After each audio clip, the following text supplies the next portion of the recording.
Zerodha versus Upstox के सारे brokerage charges के अलावा भी और क्या क्या तरह के ट्रेड्स होते हैं, उन ट्रेड में किस किस तरह के और सारे चार्जेस लगते हैं, ज़ीरोधा में कैसे चार्जेस लगते हैं, इसी तरह से अपस्टॉक्स में अकाउंट ओपनिंग, ब्रोकरेज, डिलीवरी, ये सारे क्या क्या चार्जेस होते हैं, इन सारे चार्जेस को आज मैं आप लोगों के सामने कंपेयर करूँगा। और ये कंपैरिजन मैं एक एक्सेल शीट में मैं लेके आया हूँ। तो सबसे पहले तो जब आप नया अकाउंट खोलते हैं तो दो तरह के चार्जेस लगते हैं। एक तो वन टाइम चार्ज होता है जो अकाउंट ओपनिंग चार्जेस लगता है, वो ज़ीरोधा में अगर आप सिर्फ इक्विटी का अकाउंट खोल रहे हैं तो 200 रुपये लगता है, इक्विटी के साथ कमोडिटी भी खोल रहे हैं तो 300 रुपये आपका अकाउंट ओपनिंग चार्जेस लगता है, जो कि अपस्टॉक्स में नहीं लगता है। और एएमसी जो है वो एएमसी होता है एनुअल मेंटेनेंस चार्जेस।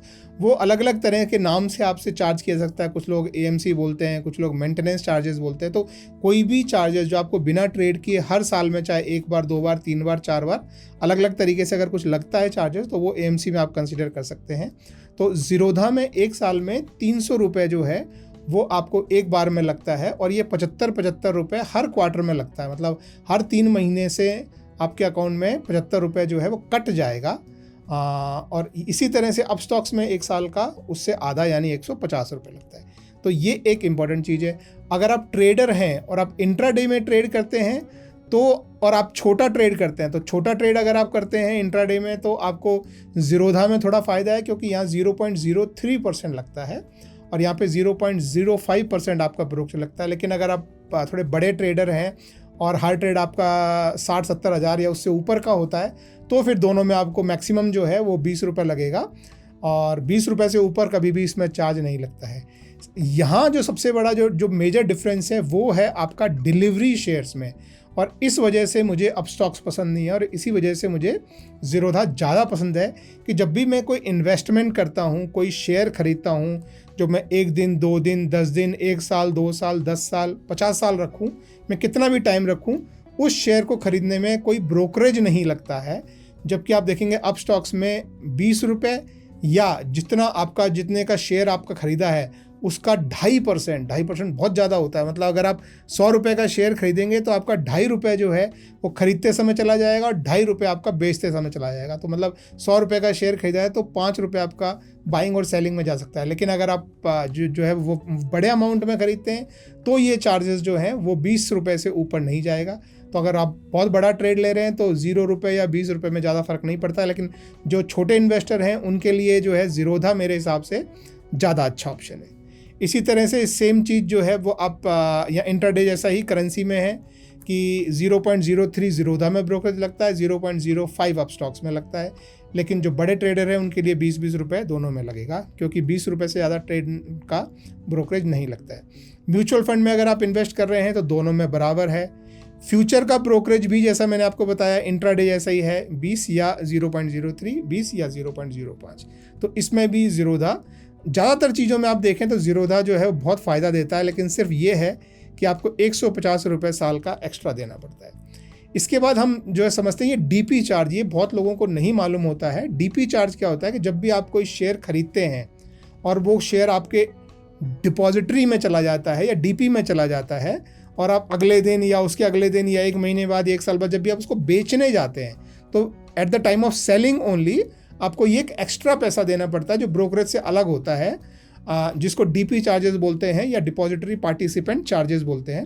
तो ये आपको यहाँ ज़ीरोधा में 13.5 रुपये और यहाँ पे 18.5 रुपये लगता है। पर ध्यान रखें दोस्तों, इन पे सब पे जो अमाउंट मैं बता रहा हूँ, 20 रुपये, 300 रुपये, 200 रुपये, 150 रुपये, 13.5 रुपये, तो इन सब पे जीएसटी एक्स्ट्रा लगता है 18%। तो ये ध्यान रखें, इन पे सब पे जीएसटी लगेगा, ठीक है। ऑटो स्क्वायर ऑफ चार्जेस क्या होता है कि अगर आपने कोई ट्रेड लिया है इंट्राडे और आप उसे क्लोज नहीं कर पाए और ब्रोकर ने क्लोज किया तो आपसे वो 50 रुपये एक्स्ट्रा लेगा। प्लेजिंग, अगर आपने कोई शेयर जो है वो ख़रीदा है और उसके अगेंस्ट आप ट्रेड करना चाहते हैं तो आप उस शेयर को प्लेज कर सकते हैं। तो आपको प्लेज करते समय ज़ीरोधा में 30 रुपये देना पड़ता है, अनप्लेज करते समय आपको कोई पैसा नहीं देना पड़ता।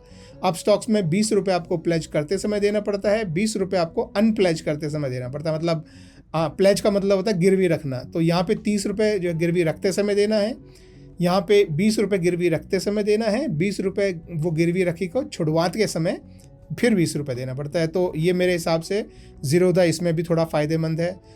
कॉल और ट्रेड दोनों का 50-50 रुपये, यानी आप कॉल करके अगर ब्रोकर को बोलना चाहते हैं कि भाई मेरे लिए ये शेयर खरीद दो या बेच दो, तो उसे कॉल का आपको 50 रुपये लगता है।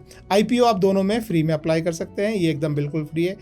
कॉर्पोरेट एक्शन अगर कोई होता है, जैसे कि आपका OFS आता है या कोई बायबैक ऑफर होता है या कोई कंपनी डिलिस्ट करती है, तो उसमें आप पार्टिसिपेंट करते हैं तो एक बार का आपको 20 रुपये लगता है।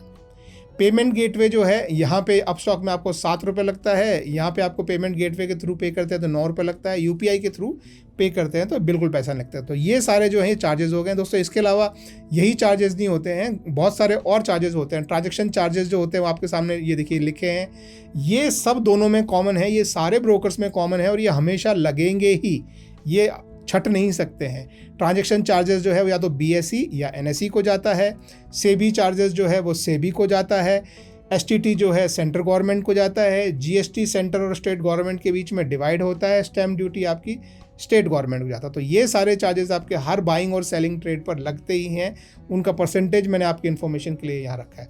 तो ओवरऑल आपके हिसाब से क्या आपको चूज़ करना चाहिए, ज़ीरोधा या अपस्टॉक? तो मेरा मानना है कि अगर आपको लगता है आपने एक आध साल में एक आधी ट्रेड लेना है और फिर हो सकता है 2 साल आप कुछ नहीं करें, तो ये वाला ऑप्शन आपके लिए जो है बेटर हो सकता है, क्योंकि आपका यहाँ पे 20 रुपये तो लगेगा, लेकिन आपका ये सारे चार्जेस जो अकाउंट ओपनिंग चार्जेस जो हैं वो बच जाएंगे और हर साल का 150 रुपये बचेगा। तो अगर आप साल में एक आधी ट्रेड लेते हैं तो आप जो है वो ये वाला चूज़ कर सकते हैं। लेकिन अगर आप एक आध से ज़्यादा ट्रेड लेते हैं या 5 भी अगर आप ट्रेड लेते हैं एक साल में, तो मेरे हिसाब से ज़ीरोधा जो है वो बेटर ऑप्शन है।